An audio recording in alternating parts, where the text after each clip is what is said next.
चर्चा के लिए हमारे साथ बड़ा पैनल मौजूद है, उनसे रूबरू कराते हैं और इस पर हम बात करते हैं। हमारे साथ अर्थशास्त्री एनडी माथुर जी हैं, बीजेपी नेता सुरेश गर्ग जी हमारे साथ हैं, कांग्रेस नेता राजीव अरोड़ा जी हैं, उद्योगपति किशोर टांग जी हमारे साथ हैं और साथ ही विशाल जी हैं, होटल इंडस्ट्री से हैं, और अर्थशास्त्री संतोष पांडे जी भी हमारे साथ हैं। बहुत स्वागत है सर आप सभी का। अब देखिए, इंतजार तो बजट का था, बजट पेश हो चुका है, सबसे पहले आप सभी का रिएक्शन इसमें शॉर्ट में चाहेंगे। सुरेश गर्ग जी। देखिए, आज ये बहुत ही ज़्यादा निराशाजनक बजट था। इतना लंबा बजट, 2 घंटे 46 मिनट का बजट है, लेकिन आम आदमी को आज स्टाम्प ड्यूटी है। स्टाम्प ड्यूटी अगर 500 रुपये का स्टाम्प खरीदने जाते हैं तो उसको 700 रुपये लगते हैं, तो उसमें कहीं पे भी छूट नहीं दी है। आज इंटरेस्ट सब्सिडी है, इंटरेस्ट सब्सिडी मात्र 50 करोड़ रुपए की दी है। ये 50 करोड़ रुपए की सब्सिडी से कुछ नहीं होगा। आज बिजली के बिल हैं, पूरे भारतवर्ष के अंदर राजस्थान में सबसे ज़्यादा बिजली के बिल आते हैं, तो बिजली के बिल के अंदर आम आदमी को किसी तरीके की छूट नहीं दी गई है। तो मेरे को तो कहीं से भी नहीं लगता कि ये बजट आम आदमी के लिए अच्छा बजट है और निराशाजनक बजट है। विशाल जी। टूरिज्म के सेक्टर से एक्चुअली बजट काफ़ी अच्छा है। उन्होंने डबल कर दिया है लास्ट ईयर से बजट, और इंडिपेंडेंस के बाद सबसे बड़ा बजट है।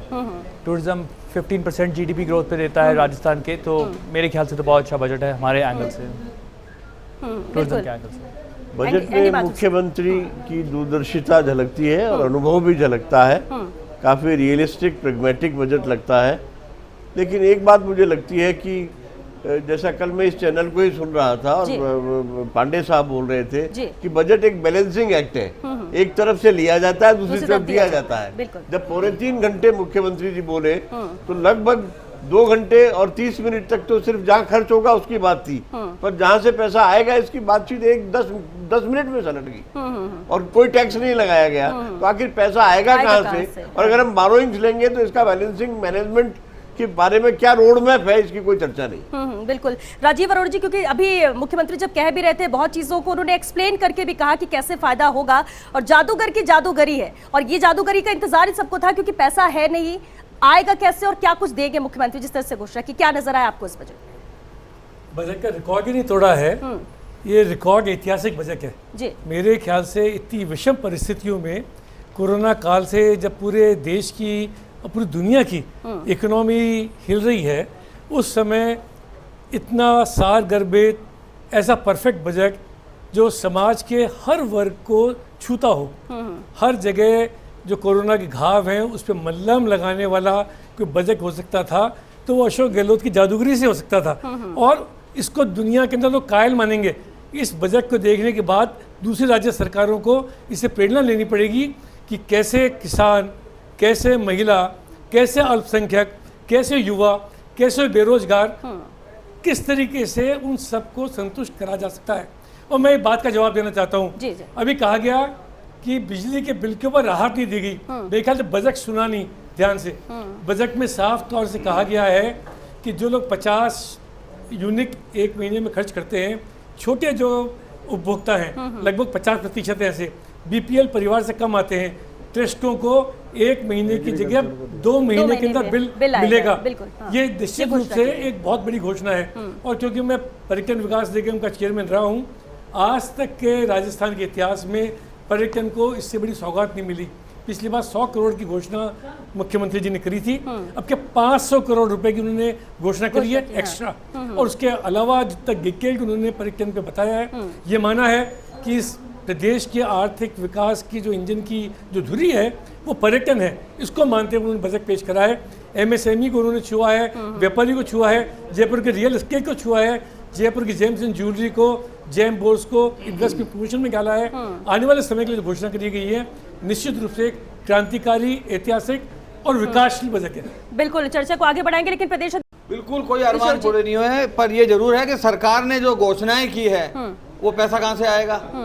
जो बाजार आपको 5-10 लाख रुपया रोज का दे रहा है, हमने क्या मांग की? चलो आप कुछ भी मत कीजिए, कम से कम आज 26 जनवरी, 15 अगस्त, होली, दिवाली, 1 किलो मिठाई भी अगर सरकार ये घोषणा कर देती ना कि साहब हम इनको दुकानदारों को, उसमें दुकानदार खुश हो जाता, उनको लगता है कि सरकार हमारे साथ है। आज 70 सालों से सरकार ने हमेशा हमारे को छोड़ रखा है। जब हम रोज उनको देसी घी के लड्डू खिलाते हैं वेट के रूप के अंदर, टैक्स के रूप के अंदर, उन्होंने अगर ये 1 किलो, अगर वो आज तेल की मिठाई भी हमें कह देता ना 1 किलो हम आपको तेल के लड्डू खिला रहे हैं, तो भी व्यापारी खुश हो जाता। लेकिन फिर भी कोई दिक्कत नहीं है, जैसे भी आप चाहोगे। इसलिए आप सोचते नहीं हो ना, 70 सालों से आपने कभी किसी, ना बीजेपी ना कांग्रेस बसपा सपा जो भी है, आप सबको ले लीजिए, किसी ने भी आज तक ये नहीं देखा है कि ये वर्ग जो आपकी बजट में घोषणाएं कर रहे हो उसको पूरा करने में सबसे बड़े भागीदार हैं हम। टैक्स का पैसा हम देते हैं आपको, लेकिन आपने कभी, आपने हमेशा हमारे साथ सौतेला व्यवहार किया। ठीक है, बिल्कुल, इसका क्योंकि शिकायत सरकार से इन्होंने ऐसे तो समझते हैं जैसे वो सौतेले होते हैं ना, ये सौतेले बच्चे होते हैं। अच्छा, माँ जिस तरीके से क्या सौतेले कहना बच्चे चाहिए के बताओ, साथ- ठीक है, क्या उस मांग तरीके का क्या हमारे मांगते ठीक है, हैं? क्योंकि आपको सरकार से शिकायत है, जवाब इसका राजीव से जी से लेंगे, लेकिन संतोष पांडे कभी व्यवहार नहीं जी, किया। ये एक दर्द है, शायद ये दर्द पूरे है, दुकानदारों का है, 70 सालों दुकानदारों का दर्द है जो नहीं है। ठीक है, इसका बिल्कुल इसका जवाब राजीव जी से लेंगे, लेकिन उससे पहले संतोष पांडे जी, कल भी चर्चा हो रही थी, पॉलिटिकली बहुत चीजें आरोप प्रत्यारोप लगते हैं, लेकिन कैसा रहा ये बजट आपकी नजर में, अर्थशास्त्र या हम इकोनॉमी के तौर पर देखें, आर्थिक तौर पर देखें प्रदेश की?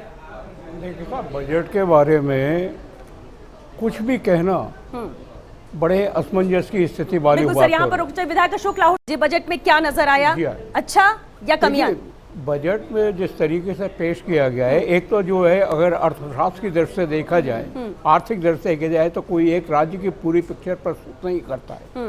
वह ये नहीं बताता है कि आखिरकार आप जो है इस सारी छूट देने का और जो बढ़े हुए खर्चे हैं, पहले जो घाटे हैं, उनको आप पूरा करने के लिए रास्ता क्या है, ये मार्ग कहीं पर भी नहीं बताया गया है। केवल राहत राहत राहत, ठीक है, राहत का हम सभी स्वागत करेंगे, एक जो है टैक्स पेयर के रूप में तो बड़ी अच्छी चीज है, लेकिन अगर राज्य के भविष्य के हिसाब से देखा जाए तो ये कोई बहुत ज़्यादा प्रेरणा देने वाली बात हमारे लिए सामने नहीं लाता है। कुछ पहले मैं वेलकम की बात बताता हूँ जिनका के स्वागत किया जाना चाहिए। जैसे पहली बार है कि राइट टू हेल्थ जो दिया है, वेलकम है। मैं संभवतः देश के अंदर पहला राज्य है जहाँ पर कि जो है स्वास्थ्य के अधिकार के लिए किसी भी प्रकार की घोषणा की गई है। इसी प्रकार से जो है जिस तरीके से जो है आवासीय योजनाओं के लिए 50 लाख पर जो है रजिस्ट्रेशन शुल्क की जो छूट दी गई है, वो निश्चित रूप से स्वागत योग्य है। लेकिन यहाँ पर भी एक बात ध्यान रखने की है कि राज्य जो है वो दूसरे राज्यों को फॉलो कर रहा है, वो कोई नया अपनी ओर से ऐसा कदम नहीं उठा रहा कि जिससे यहाँ के उद्योगपति, यहाँ के व्यापारी, यहाँ के नागरिक उस चीज के लिए कोई ज्यादा भविष्य देखें।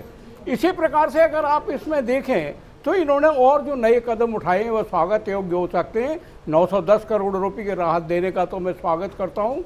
2 महीने के अंदर बिजली का बिल दिया जाएगा, स्वागत के लिए है। उद्योगों के लिए नई जो छूट दी गई है, लेकिन आप ये कह रहे हैं कि आय कहाँ से होगी, इसको कुछ क्लियर यहाँ पर नहीं किया गया। बिल्कुल, क्योंकि हमें ब्रेक में जाना है। राजीव जी उसका जवाब ले लेते हैं, क्योंकि दुकानदारों का दर्द जरूर बयां किया गया है, आप बेहतर बता सकते हैं क्या? मैं पूछना चाहता था कि दुकानदार जुड़े हुए हैं, जब कर की बात करते हैं तो चाहे जीएस की हो और चाहे इनकम टैक्स हो, डायरेक्ट टैक्सेस हो, इनडायरेक्ट टैक्सेस हो, केंद्र सरकार का मैटर है। उन्होंने तो एमएसएमई के बारे में, टूरिज्म के बारे में नाम भी नहीं लिया था।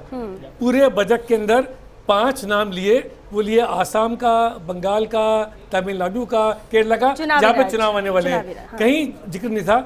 जयपुर का अगर विकास होगा, अगर जयपुर के विकास के लिए 700 करोड़ रुपए खर्च करे जाएंगे, पर्यटक आएगा, किसकी वाहवाही होगी? दुकानदार के जाके खर्च करने वाला है। जयपुर में 5 बत्ती से आमेर तक चले जाए, हर तीसरी दुकान देशी या विदेशी पर्यटक को सामान बेचती नजर आती है। इनको मालूम है सिंह जी को कि प्रदेश के अंदर अगर व्यापार बढ़ेगा, लोगों की स्थिति अच्छी होगी। और मैं जवाब देता हूँ पांडे जी का भी कि अगर नया कर नहीं लगाया है तो मेरे ख्याल से इसका स्वागत करा जाना चाहिए। और जो राहत दी गई है उसकी वजह से ज़्यादा रेवेन्यू आएगा। अगर हम स्टैंप ड्यूटी कम करते हैं, डीएलसी की रेट कम करते हैं, रियल एस्टेट ज़्यादा बिकती है, सरकार के पास आमदनी होगी। उन्होंने कोशिश की कि हमारे सीमित साधनों में से बेस्ट प्रबंधन कर सके, वित्तीय प्रबंधन वो करके दिखाया। और बिल्कुल, और दुकानदारों की जो आपने बात की, आप कह रहे हैं इनडायरेक्टली फायदा है, डायरेक्टली नहीं है, बिल्कुल डायरेक्टली इनडायरेक्टली है, लेकिन आप एक मिनट समय दीजिए, मैं जवाब देता हूँ। अरोड़ा जी जैसे एमआई रोड से ही हैं और मेरे व्यक्तिगत संबंध भी अच्छे हैं, लेकिन सच बोलने में मैं आज टीवी पे पीछे नहीं रहूंगा। आपको एक उदाहरण दे देता हूँ। दिवाली के ऊपर विश्व के अंदर जयपुर की सजावट की वो होती है, तारीफ होती है और टूरिस्ट आते हैं, देखने आते हैं। बिल्कुल ठीक है साहब। मैं बीजेपी वाले भी बैठे हैं, कांग्रेस वाले भी हैं, दोनों से ये पूछता हूँ, ये क्या व्यापारियों ने ठेका ले रखा है? सारे बाजार को हम सजाते हैं और उसके बाद में बिजली का कनेक्शन ये नहीं देते फ्री में हमारे को, उसके भी हमारे से लाखों रुपया लेके ये कहते हैं कि साहब इसके अंदर बिजली जो है 50% डिस्काउंट भी बेचारे व्यापार मंडल वाले 50 चक्कर काटेंगे जब उनको देंगे। ये इनको चाहिए कि सजावट आपने कर दी है, बिजली हम कर लगा देते हैं, हमारे साथ कभी सहभागी का नहीं करते हैं, उसमें भी हमको 20 चक्कर कटवा के, अगर मैं झूठ बोल रहा हूँ मेरे पास ही बैठे, और लाखों रुपए का बिजली का पैसा हमें देना पड़ता है। और जब माल बिकता है, नहीं आप सुनिए, जब माल बिकता है तो जीएसटी का पैसा सरकार के खजाने में जाता है और सारा जो सजावट का खर्चा है वो व्यापारियों के जेब से जाता है। तो उसके अंदर सब सारी जिम्मेवारी शहर की हमारी है। सारे विश्व के अंदर टूरिस्ट को बुला के और माल बिकवा के इनको टैक्स कमा के हम देते हैं। इन्होंने हमारे साथ क्या किया कि आज दिवाली के ऊपर 1 किलो लड्डू तक देते नहीं है और 10-10 लाख। लेकिन इस बात को जरूर सरकार को सुनना चाहिए। राजीव तो ये बात को जरूर पहुंचाएगा कि मिठाई हमारा बनता है। आप लड्डू अगर खिला दोगे मैं आपको कहता हूँ अगली बार सरकार हम वापस ला के देगा। राजीव जी इस बजट के बाद नहीं, मैं आपको कह रहा हूँ आप हमारे साथ जुड़िए एक बार, अगर आप 1 किलो लड्डू भी खिला देंगे ना तो व्यापारी आपके साथ होगा। राजीव जी ये एक बड़ा अच्छा रास्ता दिखाया है। देखिए बहुत कुछ नहीं चाहिए दुकानदारों को, लेकिन अगर आत्मीयता के तौर पर ऐसे जुड़कर जिस तरह से बार-बार जिक्र कर रहे हैं कि एक डिब्बा मिठाई या लड्डू में भी दुकानदार को लगता है कि सरकार उनके साथ है, तो ये तो इतनी बड़ी बात नहीं है। ये इतनी बड़ी बात नहीं है। बिल्कुल अभी इस पर बात करेंगे जो यहाँ पर किशोर जी बयां कर रहे हैं, राजीव जी भी कहीं ना कहीं आश्वस्त होंगे या आश्वासन देंगे इन्हें कि अगली बार कुछ ऐसी शिकायतें ना आए। लेकिन एनडी तिवारी जी आप इस पर कुछ कह रहे थे।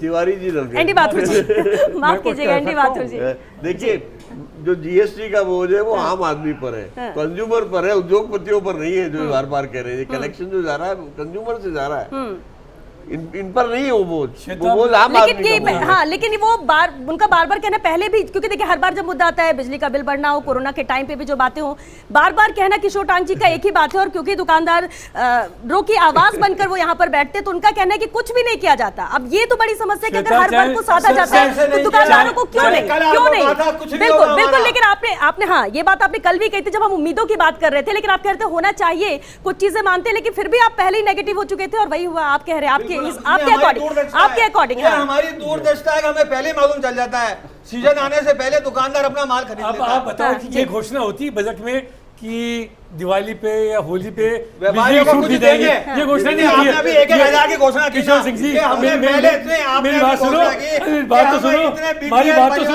हमारी बात सुनो। हमने 3,500 रुपए दिए, 1,000 रुपए और देंगे। आप कुछ ना कुछ इस तरह के अगर आपकी नियत होती, आप देना चाहते तो व्यापारियों को कुछ ना कुछ कहीं ना कहीं से दे सकते थे। हर वर्ष दिवाली के ऊपर, क्योंकि मैं इनके संरक्षक हूँ व्यापार संघ का, चाहे सरकार बीजेपी हो चाहे कांग्रेस की, हम छूट दिला के लेके आते हैं, आगे भी छूट दिलाएंगे, अगली बार लड्डू भिजवाएंगे हर दुकान के ऊपर। ये घोषणा करते हैं। नहीं छूट भी नहीं दिलवाते हैं साहब, मेरी बात सुनो। जो ये प्राइस घोषणा करते हैं पिछले 10 साल के तो प्राइस आज तक नहीं दिए। जो बाजार सजाते हैं ना साहब, उनको पुरस्कार देते हैं, पिछले 10 साल के तो पुरस्कार ही बेचारों को नहीं दिया। हमारी सरकार 3 साल में भी। संतोष पांडे, मेरी चिंता जरा दूसरे तरीके की कि ये बहस तो अपनी जगह है कि भाई हाँ, कि हालांकि जब टैक्स देते हैं तो इस बात की कोई गारंटी नहीं होती कि बदले में आपको प्रोपोर्शन में कोई लाभ मिलेगा, लेकिन फिर भी न्याय किया जाना चाहिए। मैं जिस बात पे आना चाहता हूँ कि आपने कहीं पर ये स्रोत नहीं बताया है कि आखिर आप राज्य की इस दयनीय स्थिति को सुधारने के लिए कदम क्या उठाएंगे। घोषणाओं से काम नहीं चलता। मैं एक के बाद एक प्रोजेक्ट गिना सकता हूँ, मेट्रो का प्रोजेक्ट हो, रिंग रोड का प्रोजेक्ट हो, आप नया प्रोजेक्ट और लेने जा रहे हैं, ईस्टर्न कैनाल का प्रोजेक्ट हो, आप प्रोजेक्ट पर प्रोजेक्ट देते हैं। आप रेल लाइन के प्रोजेक्ट को लीजिए कि राज्य सरकार अपना हिस्सा देगी 50% का, आप घोषणा तो करा लेते हैं, घोषणा करा के वाहवाही ले लेते हैं। जनता इस उम्मीद में रहती है कि इससे विकास होगा, इससे हमको पैसा आएगा। अगर जो है वास्तव में इनकी परफॉर्मेंस सुधरती है, अगर ये प्रोजेक्ट टाइम पर आते हैं, आधे कॉस्ट जो है एकदम से बचती है, कॉस्ट बढ़ती है वो भार टैक्स पेयर पर पड़ता है। आप कहां से उसकी उम्मीद करेंगे कि व्यापार बढ़ेगा। तो व्यापार बढ़ाने और उनके लिए आवश्यक यह है कि आप अपने एडमिनिस्ट्रेशन की एफिशिएंसी सुधारिए। आप जो है कम से कम ये तो करिए कि वे संपत्तियां जो कि बिल्कुल निष्क्रिय पड़ी हुई है, राज्य जिनको के बेच करके जिनका विनिवेश करके अपना साधन जुटा सकती है। वो साधनों को जुटाने के जी, लिए रास्ता ठीक है। क्यों नहीं सोचा एनडी है? माथुर जी। देखिए एफआरबीएम एक्ट की तो हमने धज्जियां उड़ा दी है। एफआरबीएम एक्ट कहता है 20% से ज्यादा आउटस्टैंडिंग लायबिलिटी नहीं होनी चाहिए, वो लेकिन ये पहले लगभग 40% होने जा रही बिल्कुल, है, हाँ। दुगनी उससे ज्यादा। हालांकि हमने 3% ऑफ ग्रॉस स्टेट जीडीपी का वो रखा है, 4% की जगह 3.9 रखा है अभी, लेकिन वो 4% से आगे जाएगा ही। ये तो राजीव जी, राजीव जी, था 64 नए औद्योगिक क्षेत्र की घोषणा करी है। भिवाड़ी को एक ऐसा टाउन बनाने की कोशिश करी है जिसके अंदर मेरे ख्याल जिसको हम चाइना या कोरिया से कंपेयर कर सकते हैं, सारी सुविधाएं एक जगह इंडस्ट्रियल टाउन बने। ऐसे ही मारवाड़ के अंदर पालवी के अंदर इस बात की घोषणा करी है। आने वाला जो समय है उसके अंदर अगर उद्योग बढ़ेगा, अगर राजस्थान के अंदर एक समिट की घोषणा करी है कि राजस्थान फाउंडेशन के माध्यम से एक अंतर्राष्ट्रीय राजस्थानी कॉन्क्लेव राजस्थान में होगी, तो निश्चित रूप से अगर राजीव जी यहाँ रोकना